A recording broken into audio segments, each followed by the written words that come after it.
As the new day kindles the embers of dawn, fiery hues ignite the sky. Night's dark veil slips away, revealing a sight beyond compare.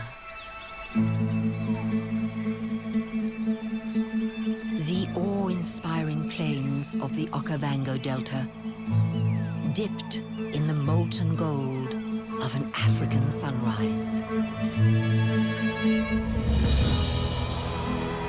Each day, nature's greatest seducer, the sun, entices the earth with its shimmering radiance.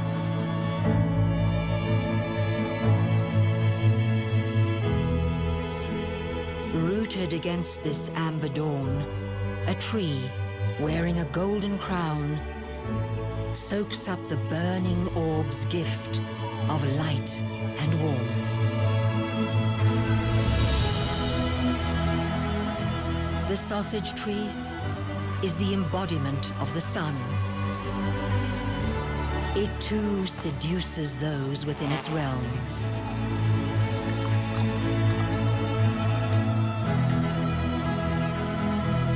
This is the story of how one of Africa's most iconic trees bewitches life with its luscious bounty and its sensuous blooms.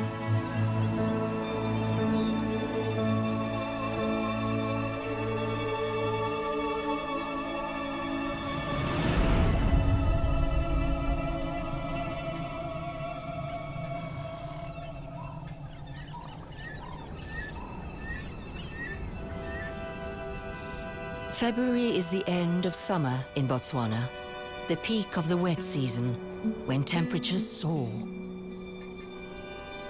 The Okavango Delta is one of the largest inland deltas on Earth, a proverbial water world, a natural oasis. It's forged by the mighty Okavango River, which flows 1,200 miles south from the highlands in Angola into the scorched sands of the Kalahari Desert. Water has shaped this land for millennia. Few other grasslands in Africa are as rich in wildlife. Hundreds of birds and mammals return to these wetlands each year. But this year, the country is facing one of the worst droughts it has seen in 30 years. The summer showers never came. The absence of rain has left the tropical marshes parched. Just to the northeast of the delta, a sausage tree stands resolute in a protected reserve called Selinda.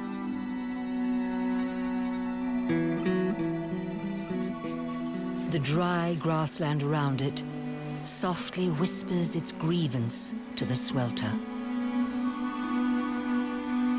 El Niño, a climate phenomenon in the Pacific Ocean, is responsible for this lack of water.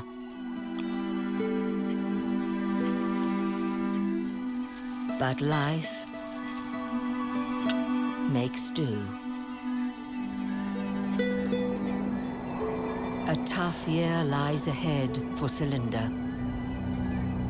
Life's thirst will only be quenched by next summer's showers, and many will depend on the sausage tree for sustenance. At its core, the sausage tree is split in half, a scar left from a fire many years ago. And yet, it thrives. A never-ending hum resonates from within the cleft. It's the perfect spot for these stingless bees to construct their hive. The female workers use gums and resins collected from the sausage tree to forge the nest and to shape the entrance.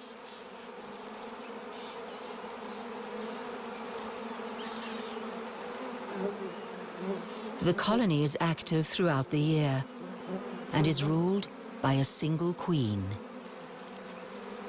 She reigns over a few hundred drones and several thousand worker bees. The worker's job is to forage, clean house, process honey, and defend the colony. Although these bees lack the ability to sting, they're prone to bite. A guard, poised to attack, is posted at the nest entrance in case of intruders.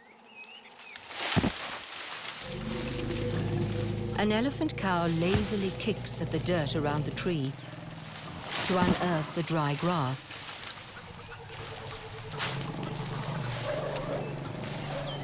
She loosens the plants with a heavy foot and strong toenails.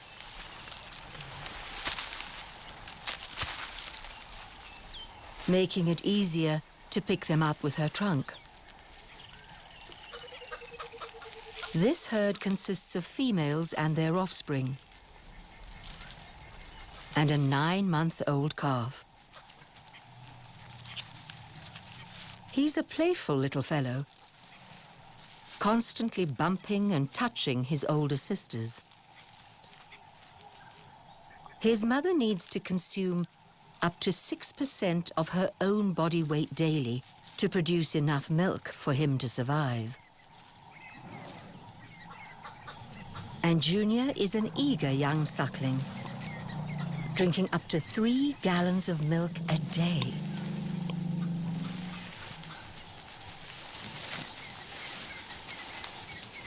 The herd is searching for water. But because of the drought, water holes are few and far between, and they have to travel farther than usual to find one. Finally, their quest pays off, and the family drinks its fill. Far to the north in Angola, it's raining. But this water will only reach Celinda 4 months from now.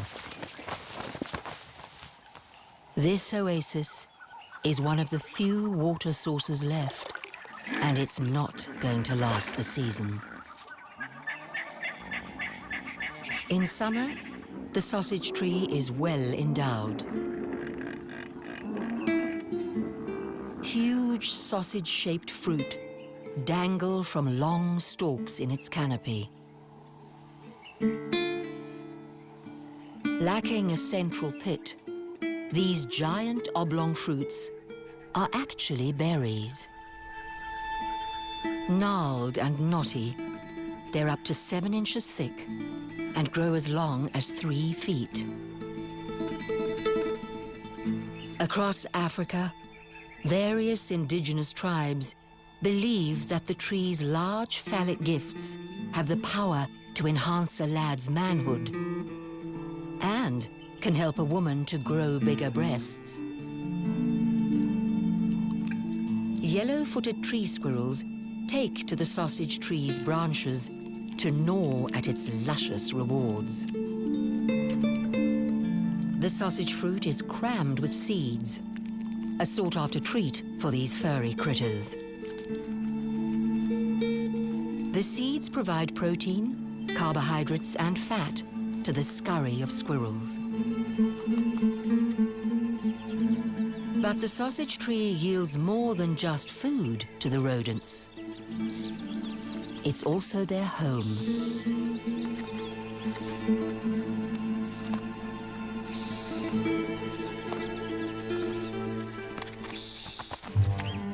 The sausages also tempt Mayor's parrots. They're the only birds able to tear open the tough flesh of the fruit. The pulp is a valuable resource for sugars, vitamins, and minerals for the parrots.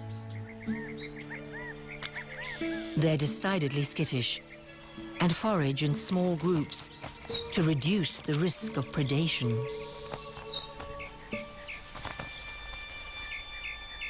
At dusk, one of the tree squirrels gathers fresh sausage leaves to line its nest. The thick, leathery foliage has soft hairs on either side. It's the ideal bedding for this productive little homemaker.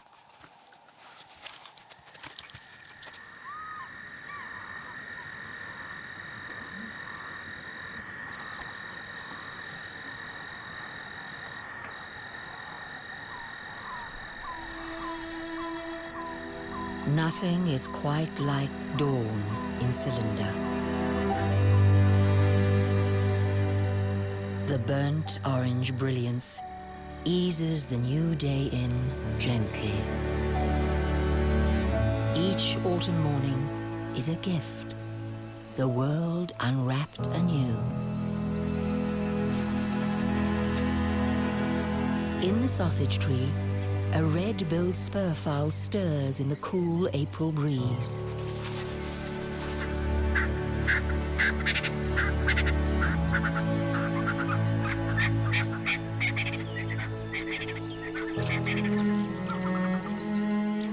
A tree squirrel also makes an appearance.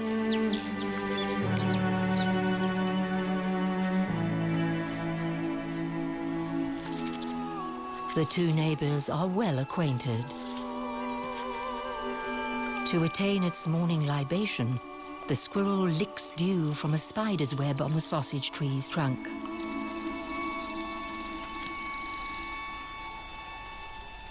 Hidden amongst the roots of the sausage tree, a burrow punctures the earth.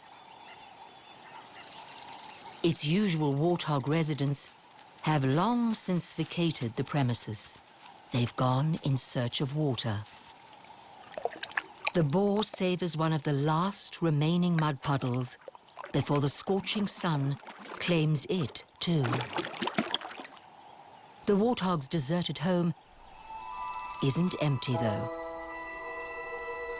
Small elfin embellish the burrow walls.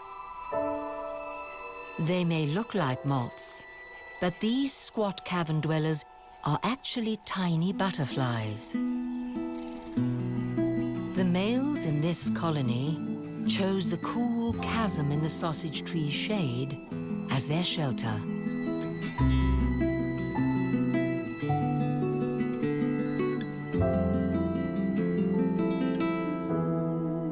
Like the great tree above, the butterflies also have their own means of bewitchment.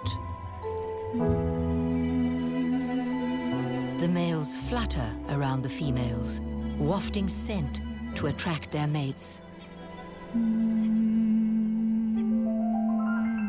It's the perfume of sweet seduction. Each year, the sausage tree bears witness to the dance of the miniature butterflies seducing each other.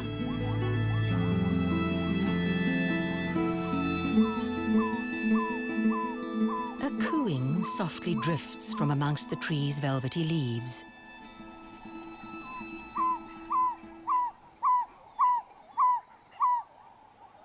At a mere 8 inches tall, the African barred owlet is one of Africa's tiniest owls. But don't be fooled by its size. It's a swift little hunter. Something in the brush underneath the sausage tree catches its eye. A male flap-necked chameleon is out on the prowl.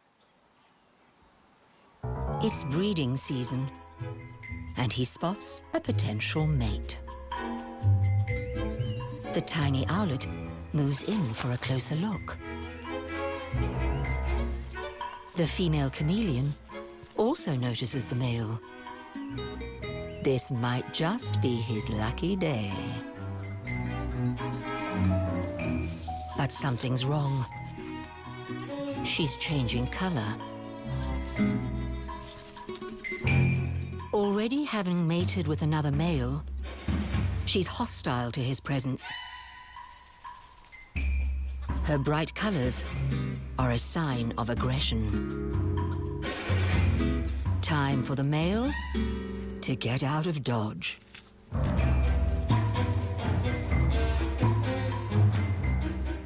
Ponderously, she chases him off.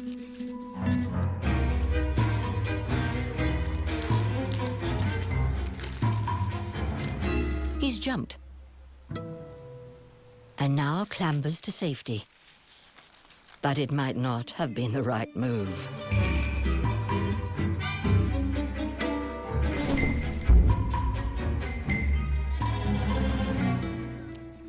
Not such a lucky day for the male chameleon, after all.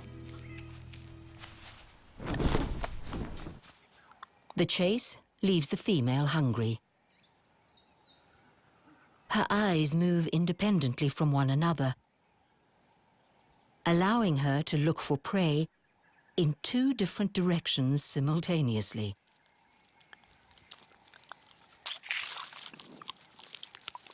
The sticky mucus that coats her tongue holds the prey fast and prevents any chance of escape.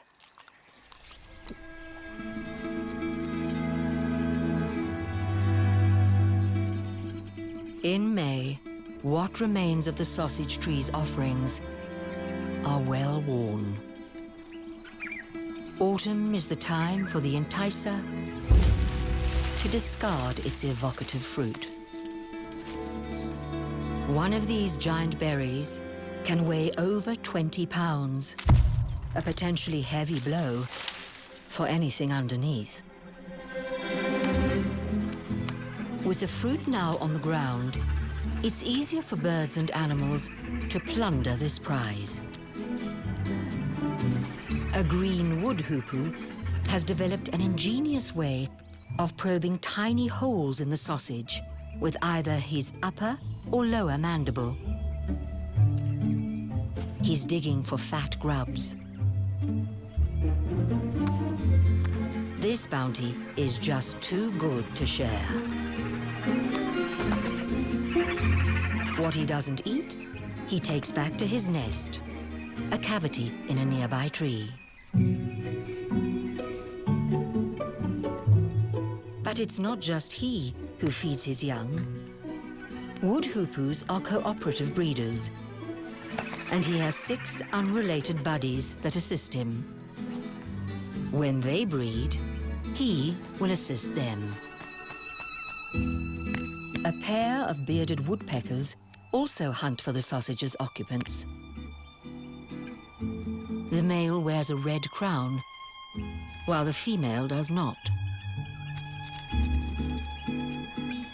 To extract grubs from the fallen fruit, she wraps a tongue covered with backward-pointing barbs around her quarry and pulls it from its hiding spot.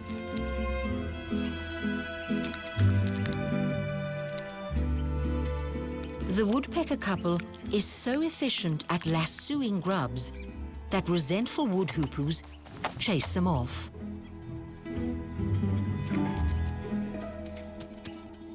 Winter is around the corner, and the family of squirrels needs to hoard food for the leaner times ahead. They lick and rub their seed treasure so that it's covered in their scent, and no other squirrel can lay claim to it. They'll bury some of the seeds to be enjoyed at a later stage. In the spring, new sprouts often appear where squirrels have buried their winter food. The spirited critters defend every morsel with tooth and claw.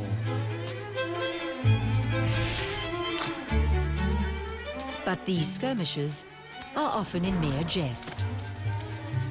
Tomfoolery for the younger squirrels. The innocent banter of squirrels is a reminder that life needs a little fun once in a while.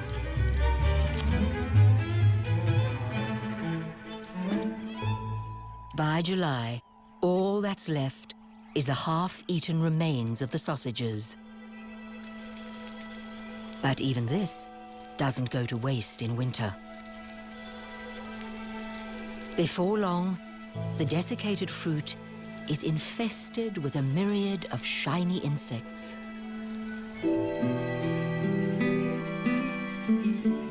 These are female Fedoli ants, minor workers who forage on both plant and animal matter.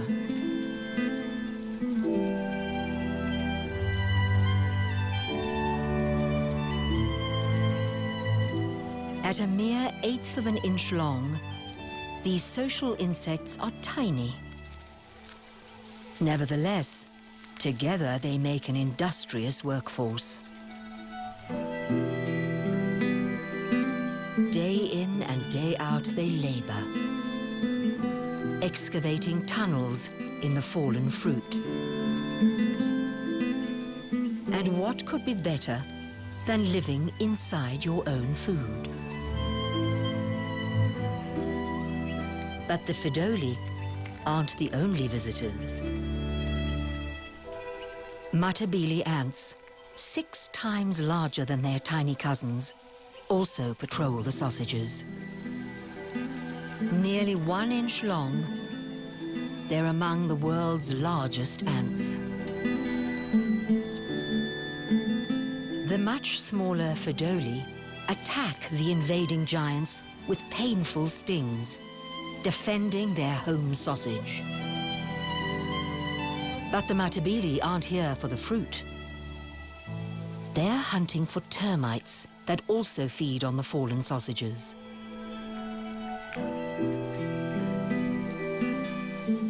A Matabele scout returns to the colony, laying a chemical trail to guide a column of worker ants to the termites' location.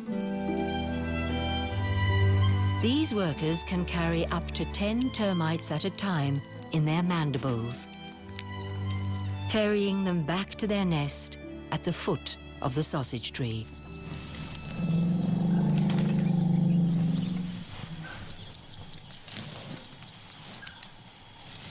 The discarded leftovers tempt even a large elephant bull. The elephants play their part in securing the future of the sausage tree saplings by eating its fruit and dispersing the seeds throughout their large home range, in some cases more than 20 miles away. More than half of the elephant's food passes undigested through their bodies, so there's a good chance that the tree's seeds will germinate inside their dung.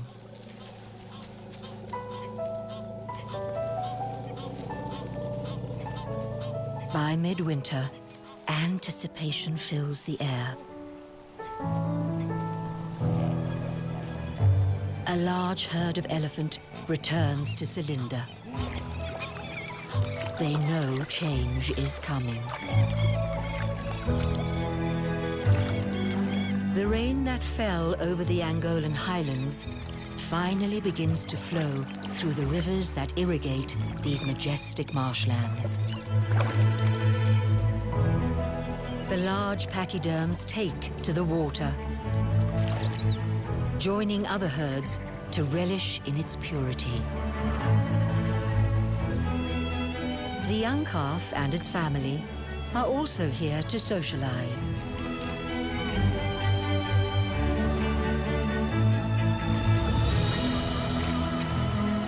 And with so many females around, the bulls show off by sparring with each other.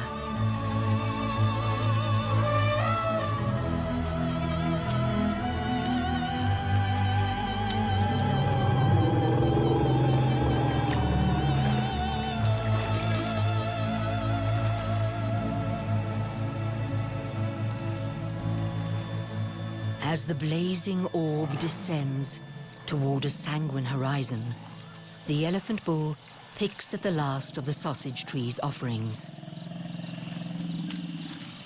The tree's harvest has served the animal kingdom well in its time of need. during this drought-ridden year.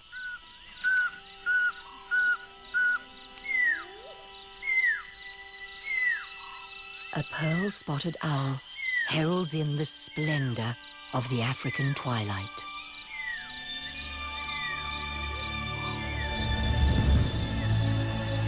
Night wraps the day in its dark cloak, adorned with a billion sparkling jewels. The universe unfolds its fathomless depths, a world transformed by the soft, shimmering radiance of the night sky.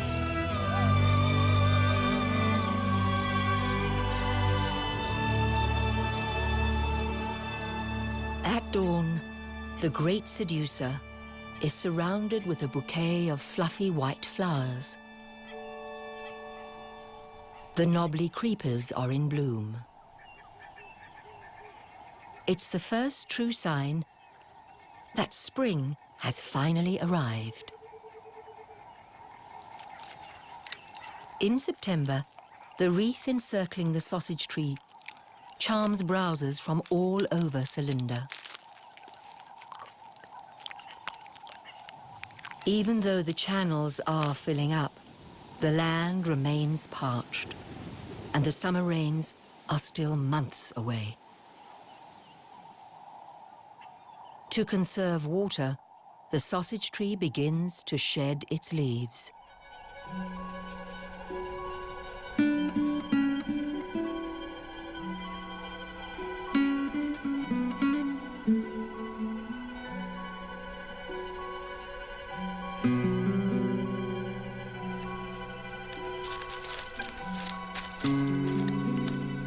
Soon, a carpet covers the earth beneath its branches. It's rare for sausage trees in the Celinda Reserve to dispense of their leaves, but the prolonged drought leaves it no choice. As if sensing the arrival of the Angolan waters, the great seducer sprouts new shoots. The tender leaflets start off red, but change color as they grow, until the tree's brilliant green canopy is restored. Along with this lush new foliage, the sausage tree sends down elegant, slender stalks from which tiny buds are born.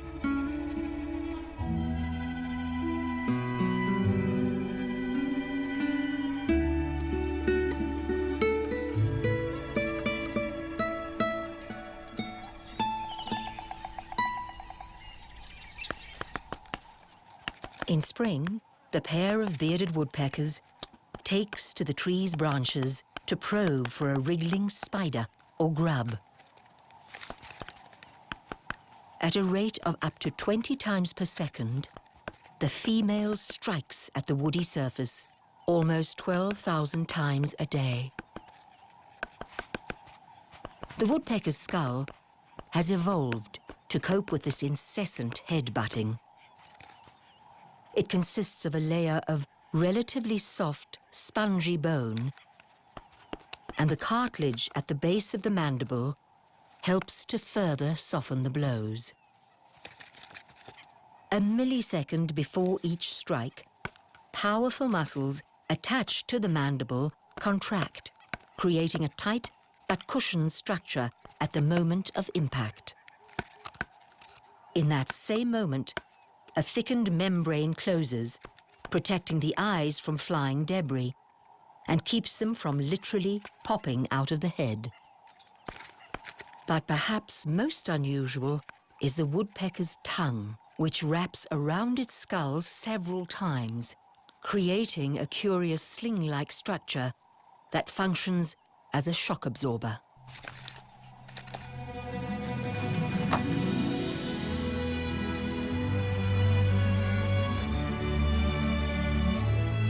By mid-September, the sausage tree's blossoms are on the verge of opening. The flowers unfold in the evening and will remain open for one night only.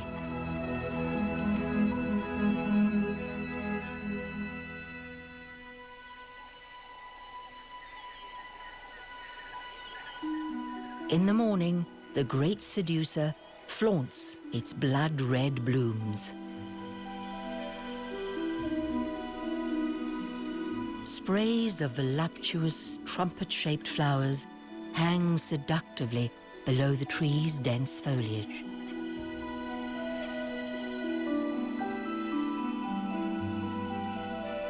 Each flaming chalice brims with sickly sweet nectar.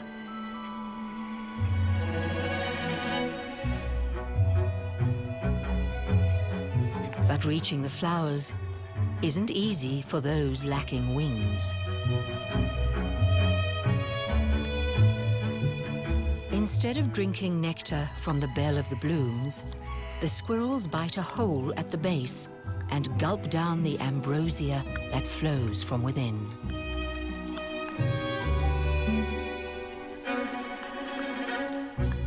A brilliant plan, unless someone else has got to the flower first.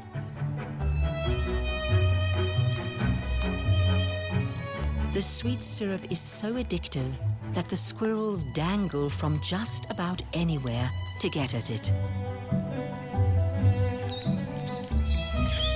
If in doubt, just eat the whole flower. The parrots adopt a similar technique, piercing the flower at its neck and lapping up the precious liquid within. They're rather vocal connoisseurs. The more they drink of the sugary substance, the chattier they become. This one hasn't quite mastered the art of drinking from a flower. Tearing it apart, spills the much-loved nectar.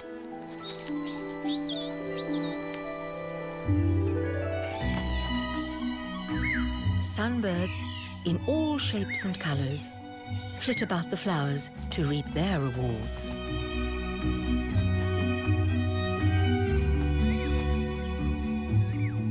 A black-headed oriole not only drinks in the tree's honey, but also guzzles down insects that visit the blooms.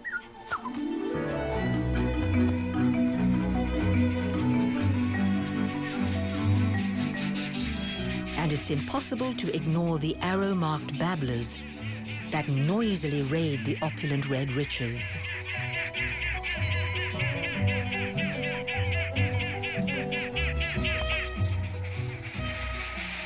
With its blossoms come the sausage tree's greatest allies, the pollinators. Wasps, flies, and beetles all visit the strongly scented cups to indulge on their gifts. But the tree's most productive collaborators are bees.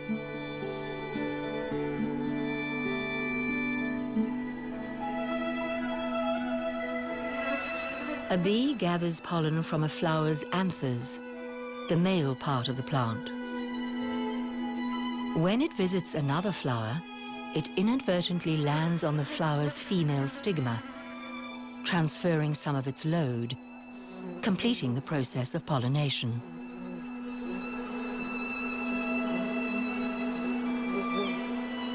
But most of the pollen they carry to their hive. The heavily laden stingless bees begin to recruit other workers to return to the source of the food. By the end of spring, gravity pulls the last of the blooms from the tree's grasp. Slowly, their fire dwindles. But even here in the dirt, the flowers are sought out.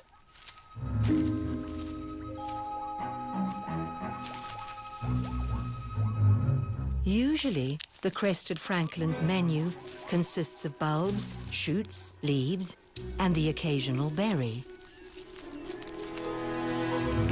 So flowers carrying sweet nectar, even the wilted kind, are much appreciated.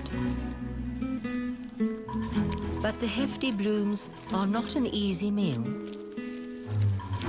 The franklins need to shred the flowers into small pieces in order to swallow them.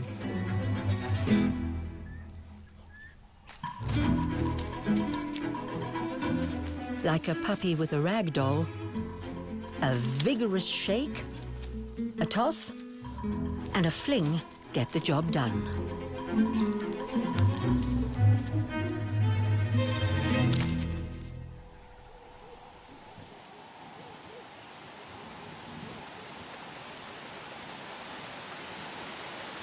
In November, white, billowing clouds churn in the immense cobalt expanse of the cylinder skies.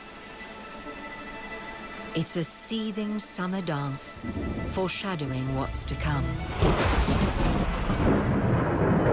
Sunbeams pour through narrow openings, painting the land in watery shafts of gold. The delta's desire for rain is palpable.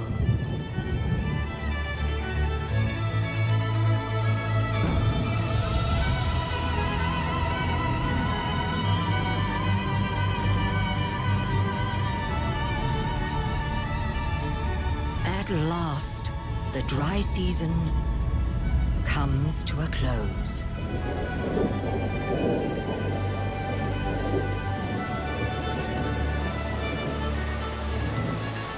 After one of the worst droughts on record, there's no shortage of rain.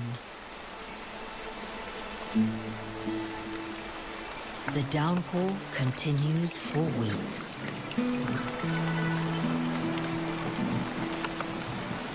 The drenched land drinks deeply.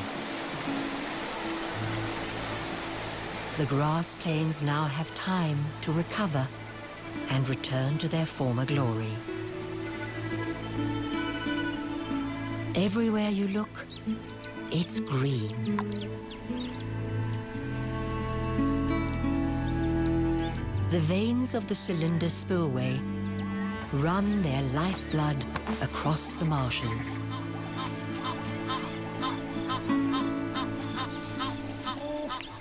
Once again, the delta is the luscious water world it's famous for.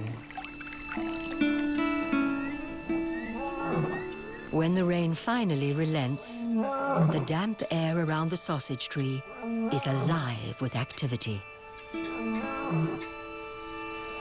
Hundreds upon thousands of dragonflies hunt in the golden glow of the great seducer.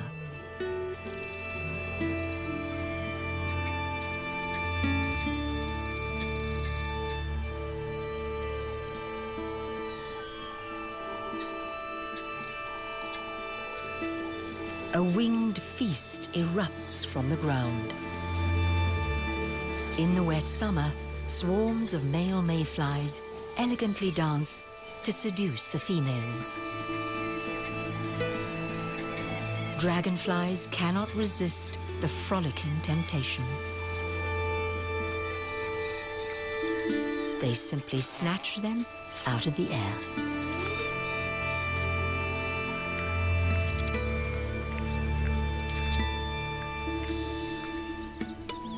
The lush new shrubbery beneath the sausage tree is adorned with innumerable webs. They belong to Neoscona morelli, small grass spiders. Each evening, millions of these tiny arachnids construct their webs in the long grasslands of Celinda. But by day, they hide underneath leaves, lying in wait. Their silken traps ensnare the mayflies.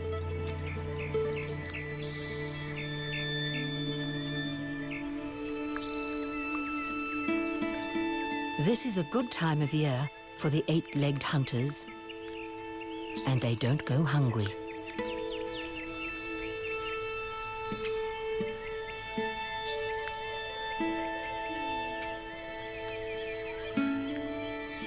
But this spider gets more than it bargained for. A dragonfly, 5 times its size. It quickly wraps the wings with silk, so its prize can't damage the web. The spider then injects venom into the dragonfly's flight muscles, paralyzing it. The toxins begin to liquefy the prisoner from the inside out. Now the spider can enjoy its gargantuan meal at leisure.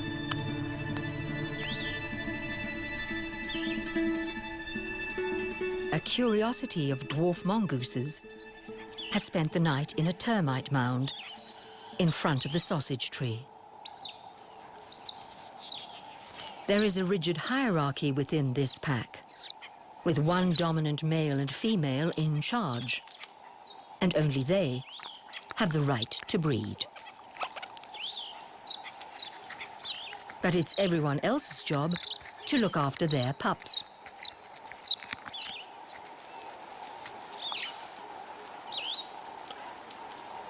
Something distracts the band of mongooses from their morning rituals. A new sound softly drifts from within the sausage tree. A red-billed hornbill chick whines constantly from a crevice in the tree's trunk. His mom has already left the nest, and he has sealed himself into the cavity alone for protection. But his parents aren't far off. The sausage tree stands at the heart of their territory. It's the male's job to find food for the little one, while Mom keeps a watchful eye on the nest.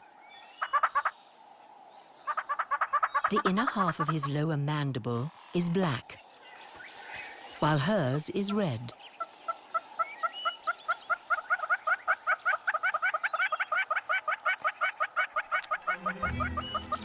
On hearing the male's call, the chick springs into action, pleading for food. And Dad complies.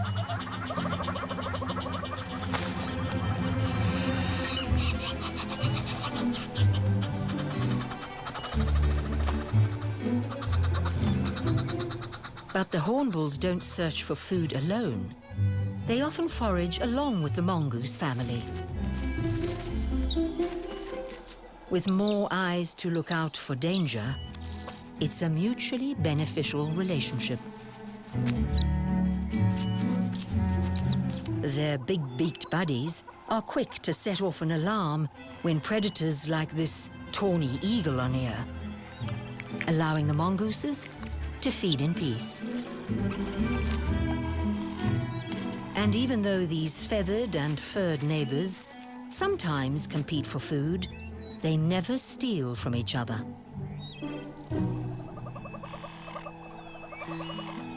The male hornbill delivers a constant stream of termites, crickets, ants, and grasshoppers to the nagging juvenile, up to 50 times an hour.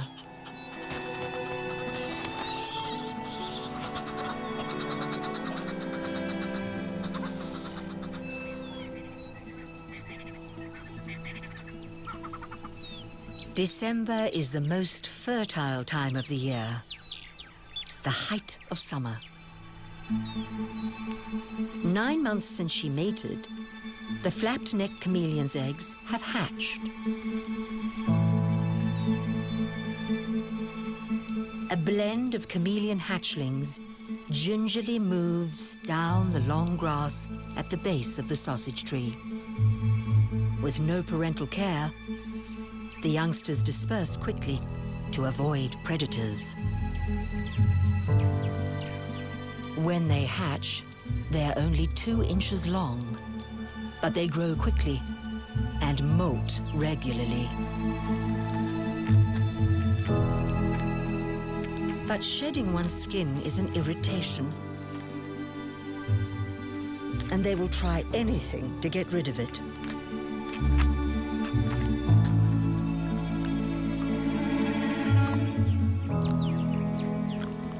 The newborns drink morning dew that has accumulated on the grass the previous night.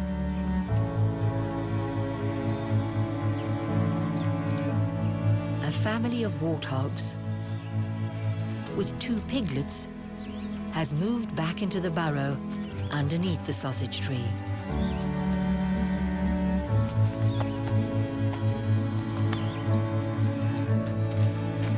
Even the spur fowl boasts new hatchlings.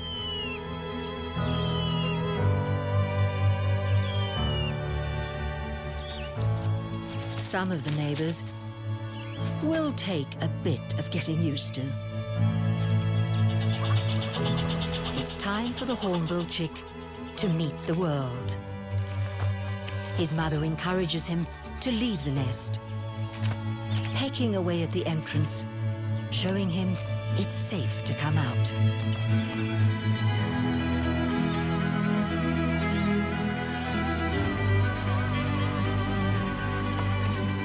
He quickly finds Dad to pester him for yet another snack.